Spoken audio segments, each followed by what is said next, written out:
Welcome to the program. I'm May Redford. Tonight we meet a struggling farming family in crisis. The Newberrys live on the tropical South Pacific island of Mirror. The island has recently been infested by the banana bunchy top virus, or BBTV. It is a rapidly fast-moving infestation that was carried to the island by an aphid-infested batch of hemp plants.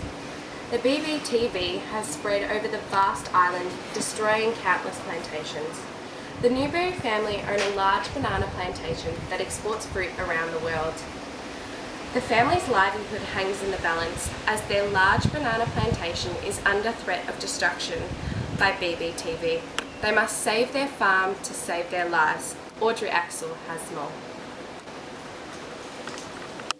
The BBTV virus is a devastating blow for the island. The Newberry family were a part of the first fleet to be settled on Mirror Island. They have been raising their 4 children whilst relying on their banana plantation to survive.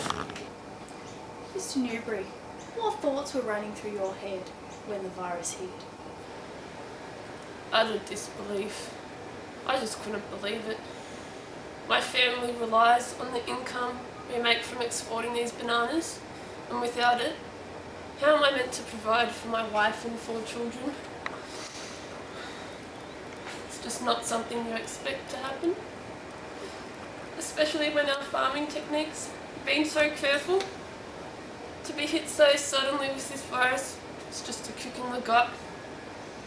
One of Mrs. Newberry's favourite activities is to pick and gather her bananas, then sell them at many of Mirror's local markets and international export docks. We're going to go bankrupt. We might have to look into importing something else, like pineapples. What does this mean for your family in the long term? Well, we're probably going to have to relocate entirely to somewhere else on the island. It means having to leave the home we built and love, sell our wilting crops to someone who thinks that there might be a future for them. We can only hope that we can rely on our love in this time while we lose our banana plants. The virus has already affected our crops dramatically. The countries we have strong relations with are beginning to question the quality of our bananas and are concerned that the virus could spread to them. To be honest, I don't blame them, and if I was in their shoes I would be doing exactly the same. The rate at which the bananas are prepared is also slower, as we have to check them before they're sent off. So yes, this virus definitely affects the island exportation. Do you think there is a solution to this widespread issue? At this stage, the steps we are taking are more preventative to make sure it doesn't spread any further.